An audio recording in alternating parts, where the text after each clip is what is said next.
Good afternoon. The way I'm going to do this is to break it down into two endings. This is the DVD extras stage of the speeches. We're going to do the good, the bad, and the ugly. I'm going to start with the bad and the ugly, and we're going to go on to the good. So, the future of Romania. This is one possible outcome. In this future, probably 50 years from now, because the forests are being cut down currently at a rate of about 3 hectares per hour, is that there is no forest left. This last great wilderness of Europe has been destroyed by relentless legal and illegal logging, unsustainable exploitation of Romania's natural resources. There's no forest left except small patches of woodland. The bears, the wolves, the lynx, the large carnivores, once proliferating across Romania, have gone. There's no habitat left for them. They're brought into closer and closer contact with man, and therefore hunted into extinction. The foothills of Transylvania, which were once covered in trees, are now grazing land for more and more sheep and cattle. And industry has come in and intensively farmed them. The Clearfell leaves runoff. The topsoil has gone. It's washed away because there are no trees to stabilize the landscape. And so the silt runs into the river systems, makes its way out into the Danube Delta, and clogs up the river systems and the sea, and causes huge pollution. The forests have gone. Romania's largest natural resource does no longer exist. The areas in the foothills around Romania, the medieval villages, have been compromised in their rush to exploit the rising tide of tourism. So concrete hotels and restaurants and unsensitive cement culture has risen and eclipsed the beautiful areas of Romania. Places like the Maramureș, the villages of Bukovina and of Transylvania are now theme parks. And there's no planning regulation, and there's the corruption that means that people can take backhanders and put their hotels up, as is happening at the moment in Viskri with plans to build a big concrete hotel right next to a UNESCO World Heritage Site. The local people who are relying on bed and breakfasts and pensions and having guest houses have been driven out of business because there's no income, because everyone's going to the large hotels. And these areas, previously the last medieval landscape left in Europe, has turned into a very ugly modern development. So no one wants to come anymore. So many of these hotels are now standing empty. There's no work for the local people. The local farming traditions with the hay meadows have gone because people have sold their farms to bigger business. And so we've got intensive agriculture, we've got the use of pesticides, we've got the use of fertilizers, and again the topsoil is being lost because they're not having responsible and sustainable methods of farming. The hay meadows have disappeared, the biodiversity that accompanies that has also been compromised. The butterflies, the wildflower meadows, they've all gone, as is the case in England, where people have for generations now been spraying the ground. No mushrooms grow anymore, no wildflowers, and very few species, where there used to be thousands of species of insects and plants. So what is there left to come and see? Well, the answer is not a lot. Intensive agriculture now proliferates, as it does in parts of Bulgaria. You've got big foreign companies coming in and battery farming pigs, for example, and other livestock. So they're injecting the livestock with growth hormones, so they're able to bring them to market quicker, putting local producers out of business, and no one can compete because the supermarkets sell meat under the price that the local people can afford to produce. So therefore, they have to look for alternative sources of income. The tourist trade has tailed off because this commodity's been lost. So basically, the rural areas are a disaster zone. And this is happening right now, and in 30, 40 years' time, if we don't address the corruption, if we don't make planning regulations strict so these areas are contained and preserved for the benefit of future generations and for the benefit of tourists coming to appreciate them, if we don't preserve the wilderness areas and allow for green corridors for the migration of large carnivores, then everything is just going to go to hell. And Romania's biggest resources, tourism, which is a huge source of income for Scotland, for example, will no longer be an option for people here in Romania. Now, I'm just going to do that. This is what's going on at the moment, and this is going to lead to that. That's Scotland. 500 years ago, Scotland was covered with the Great Forest of Caledon, which resembles the Carpathian forests now. And due to the Industrial Revolution, world wars, clearances, it's all gone. There's now small patches of woodland and intensive monoculture pine plantations, which nothing can grow underneath. And so again, you've got effectively an ecological desert. This is the way it could go. Part of my presentation is to read you a poem, because I'm also a poet. And the vision of the future in this rather negative light can be described as follows. How surreptitiously it crept, the hedgerows levelled while we slept, the meadows ploughed and sprayed and sown, machinery secured on loan, and then when vistas stretched immense, they stamped their borders with a fence.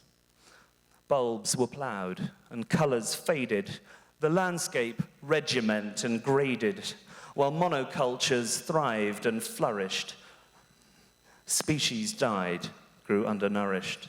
The local people sold their farms, succumbing to the fickle charms of cash and cars and new TVs. Instead, they opened B&Bs with dividends and money lent, build brand new houses of cement, rejoicing in perceived success, while every moment caring less. And money came and seeped away. Now no one wants to come and stay. There's really nothing left to see. The forest, just a memory. No alpine hills where colours blazed. You truly would have been amazed, the old man tells them as he shares bygone tales of wolves and bears and haystacks where they once travailed before the land was bought and baled. Meantime, in the forests, there is a place where verdant seas cloak mountains in a veil of trees, and meadows fill with alpine blooms as winters melt and life resumes. There is a land where time was still, the cry of eagles echoed shrill, and wolves emerged from caves rough-hewn to raise their muzzles to the moon. Here hid a deep and different world where eons patiently unfurled and vivid seasons came and went undisturbed by man's ascent. Today, the forest rests no more. The silence shudders to the saw, and trucks that lumber through the shade pursue the covenants of trade.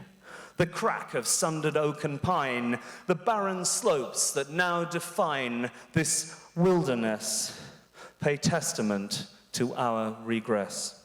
Soon the scars will merge and fill with roads and towns as houses spill across the vacant space between what's come to pass and might have been.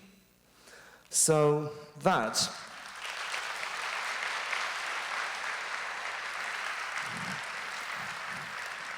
is what we might have to look forward to. And I've got my cheat notes here. It's like being at school. and that is the worst case scenario. So let's leave that behind now, and let's look at what could happen and a possible future for Romania, because this is what I'm here to try to do. And it's through education is one of the big things. It's stamping out corruption, and it's about caring about the relationship between man and nature and promoting tourism, which could become one of the biggest sources of revenue for Romania, particularly for its rural areas. In this vision of the future, the forest is protected, because once you cut down the trees, there's nothing left. There's no value in a felled forest. It takes generations for some of these trees, like these beech and oak trees, to regrow. So you've protected the forests in this future. And we've got a number of beautiful wilderness reserves and natural parks, which are joined up using corridors, green corridors, allowing large species of carnivore like the bear and the wolf to migrate and to thrive. People come from all over the world to see this Yellowstone Park of Europe, this example to the rest of the world, this adventure playground for people to enjoy, hiking and walking and bird spotting, staying in lovely rural villages, places like Viskri, where the people all have their own guest houses and they all divide the money and they all prosper.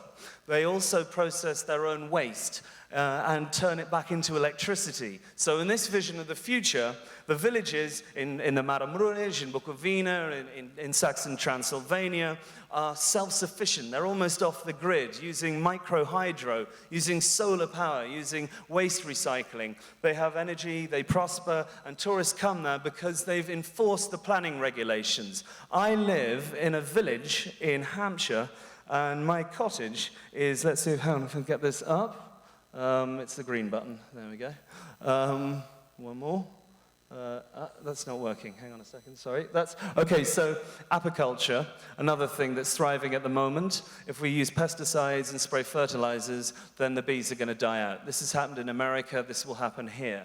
But in this vision, the positive vision, we have, like we have now, the trucks on the side of the road, bees, honey being sold, and people prospering from making honey. That is the Bucharest Natural Park. And of course, this is a very good example of a natural park that's working. People come here to hike, to be at one with nature. And it's a perfectly preserved ecosystem. There's no illegal logging. It's managed sensitively. Forestry happens in a sustainable way. And it works for the enjoyment of everybody, not just in Romania, but all over the world. Try again. Nope. Keep going. Okay, I'm gonna forget the pictures for the moment. Sorry, technology has always been my downfall. So my cottage back in England has been restored. I wasn't allowed to extend it without actually using the thatch and the traditional methods and having the place sensitively restored. This can happen here with areas being listed and subsidies for the local people who can't afford to sustain these old houses. So in the Maramureș, in the wooden villages, people are taught and educated using the techniques for making the wooden tiles and keeping these places preserved. So there's money to be made for local artisans. People who can't afford to modernize their houses in the right way are given grants and helped to preserve the cultural and historic integrity of the landscape. This also happens in the Saxon villages. So basically, this medieval landscape is preserved without actually keeping the people that live there in the Dark Ages, which is, I know, an argument that a lot of people make. So you can modernize these traditional houses, and in this future vision, that's done. So people can have Sky TV, they can have underfloor heating, they can have beautiful, comfortable, warm, modern houses, but with the outside and the appearance not being compromised, which means the tourists want to come and see it, which means that it's not dwarfed by concrete hotels, which means that the money that they spend when they come to these places goes straight back into the local environment, not because some rich businessman buys a 5-story or erects a 5-story hotel and brings in employment from elsewhere, not actually helping out the people that live in that direct area. So in this vision, the medieval villages are preserved. There's a fine for littering, which is enforced so you don't get plastic bottles chucked into rivers, clogging up the Danube Delta. The Delta itself, Europe's largest wetland, is a perfect and pristine ecosystem for migratory birds, for tourists who want to go there. The overfishing is policed, so the fish are thriving, people can go on holiday there, and you have a lovely, pristine ecosystem. The forests and the villages also, and Romania becomes prosperous using its natural resources in the right way. So then people come from all over the world to enjoy it and share it, and it sets an example to everybody. This is what I would like to see, and I think this is a perfectly realizable and achievable goal. And I think that Romania, if it does this, will provide a livelihood not just for the people now, but increasingly for future generations. Because we've lost all of this in the rest of Europe. If you look at Europe, if you look at Western Europe, you look at England, Scotland, France, Germany, it's just been destroyed over generations. Yes, there are some pretty places left, but nothing compared to what you've got here. And Romania still has it. That's what's so exciting about this country. And if we can somehow find a way to preserve it for the benefit, the financial benefit of the people that live here, but also for the enjoyment of tourists coming from all over the world, then tourism can become the biggest income, or one of the biggest sources of income for the people here. So this is a positive vision, and I think the way, if you were to ask, how do we do that? There's a number of ways. We need to not have corruption. We need to stamp that out. We need to try to change the system, because I know that that's been a big issue. And where people can profit from turning a blind eye to new developments or wood going out in the dead of night, then we can't affect that change. We have to have the will, and that comes from you, the people, wanting that to happen and actually holding your politicians to account. And also the media, because it's not good if the media are owned by private enterprise and people have agendas, and TV stations or newspapers are owned by businessmen who have their own agenda and their own slant on it, and then process and give you back the information in a way that helps and is advantageous to them. We need a neutral, transparent media. We need education to show people what they need to do. The kids need to learn. I'm trying at the moment to put environmental education at the heart of the school syllabus in Romania. And anyone here can help me with that, please speak to me or contact me, because I would like to see environmental and conservation education on the school syllabus at least an hour a week, teaching young people who are growing up in this beautiful Eden, this arboreal Eden, the importance of keeping it as it is and the relationship between man and nature. So if we teach the next generation to take a pride in this, and we legislate to protect, but also subsidize to ensure that nobody is left in the dark ages, then together we can create this paradise, this utopic dream, how Romania could set an example to the whole world of how you can keep your natural environments and you can work alongside them, and the relationship between man and nature remains intact and flourishes for the benefit of everybody. I don't know how long that was, but I think that's really all I've got to say. Thank you so much.